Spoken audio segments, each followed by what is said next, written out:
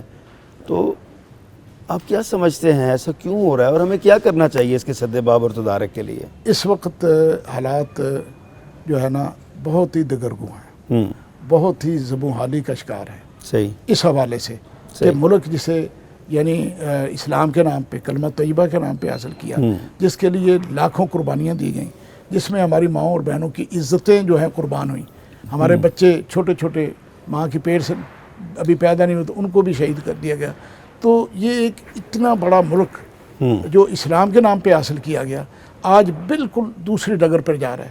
اللہ. میں یہ سمجھتا ہوں کہ اس میں جو ہے نا سب سے بڑا قصور تو یہ ہے کہ اس میں ہم خود سب لوگوں کا، کسی ایک کا نہیں میں کہتا، صحیح، جتنے بھی طبقات ہیں پاکستان میں، کسی بھی مکتبہ فکر کے ہوں یا کسی بھی ان سب کا قصور ہے کہ پاکستان کو ڈگر پہ نہیں رکھا اور ہم دین کو چھوڑ کر دنیا کے پیچھے لگ گئے. صحیح. ہر کوئی طبقہ ایسے ہوا جس کی وجہ سے وہ لادین، ملحد، بے دین، سیکولر جو ہیں، وہ دین سے بیزار لوگ وہ اتنے آگے بڑھ چکے ہیں، اتنے چھا چکے ہیں کہ اب جب تک ہم پورے تمام مسلمان متحد نہیں ہوتے، صحیح، متفق نہیں ہوتے، تمام مذاہب، تمام مسالک، تمام مذہبی سیاسی جماعتیں، تمام یعنی کاروباری اور جتنے مطلب تاجر احباب لیڈر نہیں ہوتے اور اس سیلاب کے آگے اگر وہ بند نہیں باندھتے تو مجھے خطرہ نظر آ رہا ہے کہ اس کا اللہ پاک رحم فرمائے. اچھا شیخ، لیکن اس کے ساتھ ساتھ میں تھوڑی سی میں نے آپ کی بات کاٹی ہے، جی کوئی بات لیکن اس کے ساتھ ساتھ مجھے اللہ کی رحمت پہ بڑی امید ہے. یہ الحمدللہ وہ ذرا تھوڑی سی دل دکھ جاتا ہے نا، لیکن حقیقت یہ ہے کہ اس کے ساتھ ساتھ مجھے اللہ کی رحمت پہ بہت زیادہ بھروسہ ہے کہ اللہ ہمارے دلوں کو بدل دے، اللہ ہمیں صراط مستقیم پہ لے آئے. یہ سب ہم متفق ہو کر، جیسے آج کل بھی لوگ اکٹھے ہو رہے ہیں تو یہ کام ہو رہا ہے، تو انشاءاللہ امید ہے. ویسے بھی یریدون لیطفئوا نور اللہ بافواہہم واللہ متم نورہ ولو کرہ الکافرون، وہ جیسا بھی کرنا چاہیں گے، لیکن اگر اسلام جو ہے نا 14 صدیوں میں نہیں ختم ہو سکا تو قیامت تک نہیں پھٹے گا. ہاں مشکلات آتی ہیں تو اس میں ہمیں قربانیاں دینی ہوں. اچھا شیخ، آپ آج مہمان ہیں پیغام ٹی وی کے. دو باتیں اس حوالے سے میں آپ سے کرنا چاہتا ہوں، بلکہ رہنمائی لینا چاہتا ہوں. موجودہ حالات میں ایک ٹی وی چینل کیسے اصلاح کر سکتا ہے؟ اس کی ضرورت تھی جو آج ہم نے یہ بنایا ہے، کیا سمجھتے ہیں آپ؟ یہ بڑا ہی اہم سوال ہے کہ ٹی وی چینل کی ضرورت کتنی ضرورت ہے. صحیح. حقیقت یہ ہے کہ اس کی ضرورت اتنی زیادہ ہے جو تھی کہ اس کا جو ہے نا اس کو ہم الفاظ میں بیان نہیں کر سکتے. اللہ اکبر. چونکہ برائی کا مقابلہ ہر لحاظ سے ہوتا ہے. فاتقوا اللہ ما استطعتم. صحیح. یعنی دشمن کا جیسے مقابلے کا حکم ہے، اسی طرح یہ تبلیغ میں اور گمراہی پھیلانے میں یہ لوگ بہت آگے ہیں، تو ان کا مقابلہ بھی اسی انداز سے ہونا ہے. ٹھیک. الحمدللہ میں ان چند لوگوں میں سے ہوں، جب مشورہ دینے والوں میں کہتا ہوں میرا بھی تھوڑا سا ماشاءاللہ حصہ ہے، شہید ہونے والوں میں بھی صحیح، میں بھی ان میں تھا کہ یہ ہونا چاہیے کام. اور حضرت الامیر کا میں بہت زیادہ ان کو داد دیتا ہوں کہ انہوں نے وقت کی ضرورت کو سمجھا. اور جو اس وقت جماعت ہے اس وقت، جن میں حضرت الامیر ہیں پروفیسر سعید میر صاحب اور ان کے معاون ڈاکٹر حافظ عبدالکریم صاحب، اور پھر ان کے پوری جماعت جو ہے، ان سب کا یہ فیصلہ ہوا اور یہ ٹی وی پیغام ٹی وی چینل لانچ ہونا ماشاءاللہ لانچ ہوا. اور اس کے راستے میں بڑی رکاوٹیں تھیں جو میں یہ سمجھتا ہوں کہ ہمارے بزرگوں نے، قائدین نے وہ دوری کی، اور یہ بہت آگے بڑھ چکا ہے اور اس کی بڑی ضرورت ہے، ضرورت تھی. اور میں نے اپنے کانوں سے بڑے بڑے لوگوں کو یہ کہتے ہوئے سنا کہ ہمارے گھر میں سب یہ شوق سے دیکھا جاتا ہے. الحمدللہ. اور یہ افسران بھی میں نے دیکھے جو دیندار ہیں. صحیح. اور تاجر بھی دیکھے جو دیندار ہیں، ظاہر ہے وہ اس کو دیکھتے ہیں، ظاہر ہے بالکل. اور یہ ملک میں نہیں بیرون ملک میں بھی میں نے دیکھا کہ وہ اس کی آواز اس کو سنتے ہیں اور استفادہ کرتے ہیں. اور یہ ان کا انداز بھی بڑا اچھا ہے جو چلا رہے ہیں. صحیح، بالکل صحیح ماشاءاللہ. کہ اس میں جو مضامین ہیں جو بیان کیا جاتا ہے وہ سارے کا سارا وہ تو ایک فرقہ واریت سے پاک، بالکل صحیح، اعتدال کی تعلیم ہے. بالکل بالکل ایسے ہی. اور کسی کو مطلب اس میں برا بلا نہیں کہا جاتا. اچھا، بہت خوبصورت باتیں آپ نے کی ہیں. چلتے چلتے پیغام ٹی وی کے ناظرین کے لیے کوئی خصوصی پیغام دینا چاہیں؟ میں یہ کہوں گا کہ تبلیغ کا ایک بہت مؤثر ذریعہ جو ہے نا وہ پیغام ٹی وی کی شکل میں آپ کے پاس موجود ہے، صحیح، آپ کے گھروں میں پہنچ چکا ہے، صحیح، اور ابھی آپ گھر میں جا سکتے.